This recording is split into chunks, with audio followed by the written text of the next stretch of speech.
kita akan bahas nih materi kelas 11. Itu judulnya adalah alat-alat optik. Nah, kenapa kita harus bahas ini? Karena kalian mau ujian kan, ujian semester. Nah, ini kita akan bahas yang ringkas-ringkasnya aja, inti-intinya aja.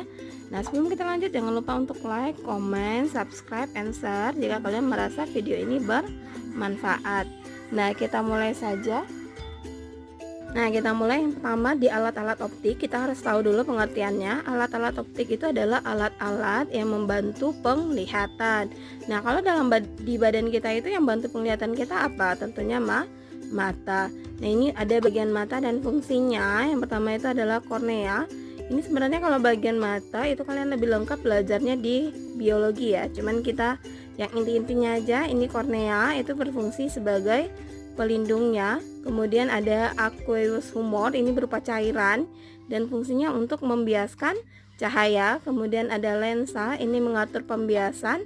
Ini lensa yang ada di mata kita adalah berupa lensa cembung. Kemudian ada iris. Iris ini selaput dalam mata yang memberi warna pada mata. Nah, ini yang membedakan mata kita dengan mata bule misalnya. Kalau mata kita warnanya hitam atau coklat gitu kan, sedangkan bule ada yang hijau, ada yang biru. Nah, siapa yang kasih warna? Ini adalah kerjanya si iris.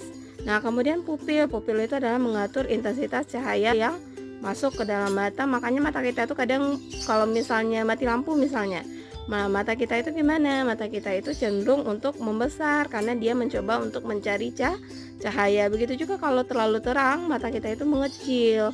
Nah, ini diatur oleh si pupil. Kemudian lanjut itu retina. Nah, retina ini adalah tempat pembentukan bayangan. Letaknya itu adalah bagian paling belakang dari mata. Kemudian saraf optik. Nah, saraf optik ini fungsinya adalah untuk menghubungkan mata dengan otak. Bayangan yang terbentuk pada mata kita itu adalah nyata, terbalik, dan juga diperkecil. Oke, lanjut ya. Nah, mata itu sebenarnya ada dua. Ada yang mata normal, ada yang cacat mata. Jadi kalau matanya nggak normal, maka namanya adalah cacat mata. Nah, kita bahas dulu yang mata normal.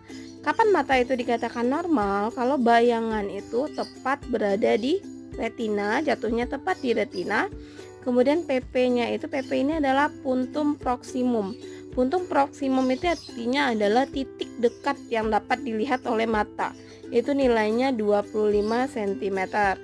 Kemudian PR. PR ini kepanjangannya adalah puntum remotum. Itu adalah kalau mata kita normal itu nilainya adalah tak hingga.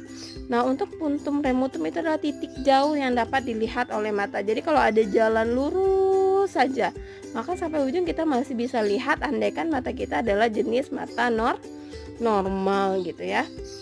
Oke, paham dulu kan sampai situ? Kita lanjut, ada istilah-istilah pada mata. Itu ada daya akomodasi mata. Daya akomodasi mata itu adalah kemampuan mata untuk menebal dan menipis.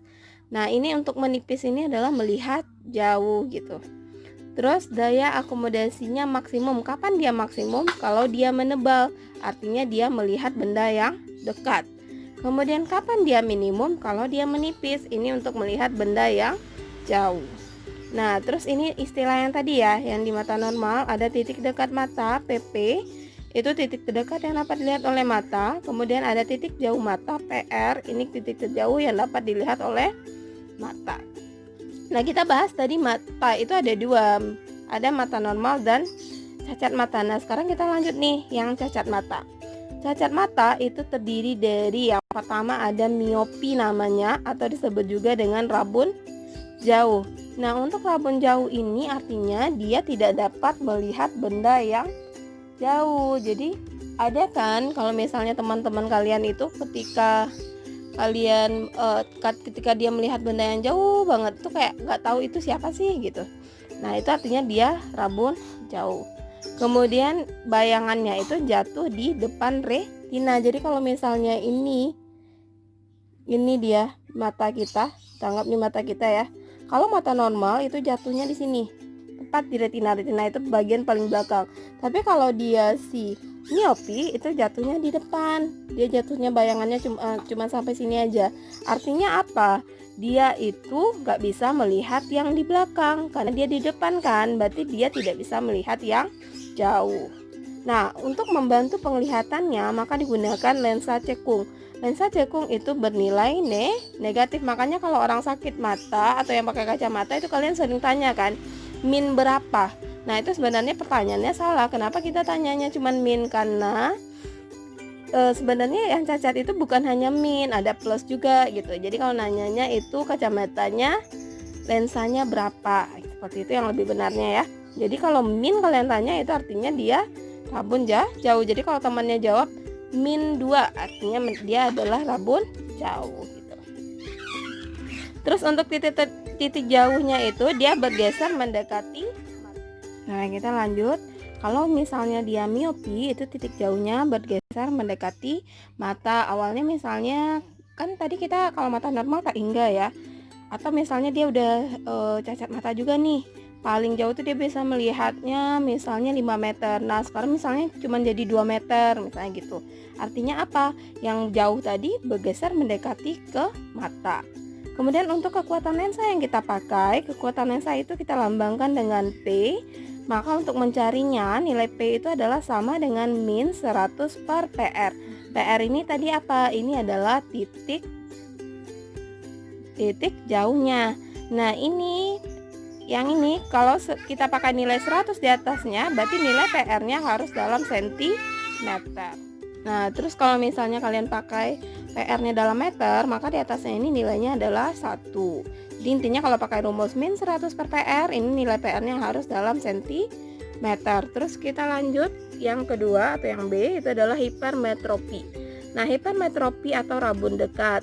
Ini artinya dia tidak dapat melihat benda yang dekat. Jadi kalau dia baca buku itu harus dijauh-jauhin gitu.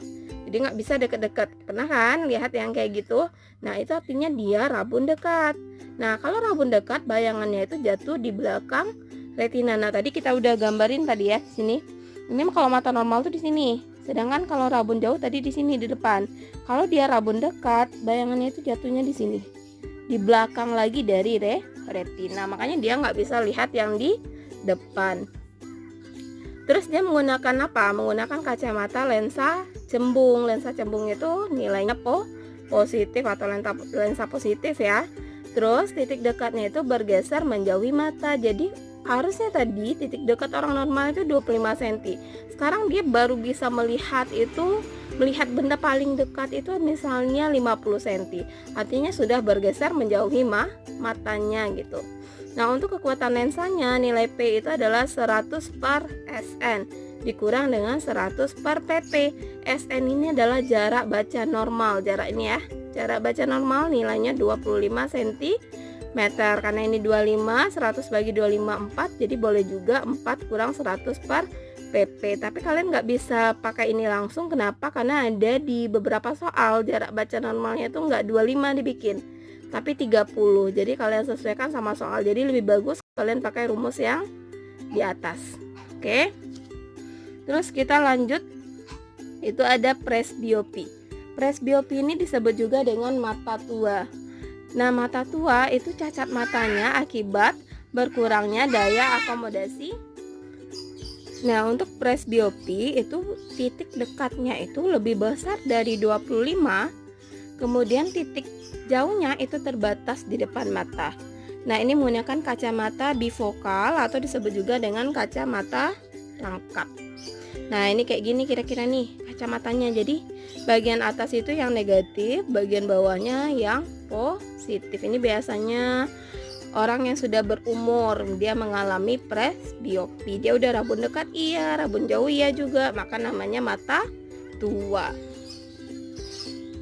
Terus lanjut yang D itu adalah astigmatisme. Ini terjadi akibat kelengkungan korneanya bervariasi atau dia menggunakan kacamata silindris. Ini cenderung orang yang dia nggak bisa melihat garis lurus secara bersamaan, atau dia nggak bisa gambar garis lurus banyak-banyak kayak gambar kotak-kotak gitu loh, kayak gini terus ada kotak-kotak gitu. Dia nggak bisa bikin lurus-lurus kayak gitu. Dia ngelihatnya tuh agak bengkok-bengkok gitu. Itu berarti dia astigmatisme atau silindris. Kemudian ada katarak, yaitu kornea matanya berlendir. Kemudian glaukoma, ini adalah peningkatan abnormal pada tekanan fluida mata yang mengakibatkan suplai darah ke matanya kurang. Nah, gimana pembahasan tentang mata? Kalian udah paham?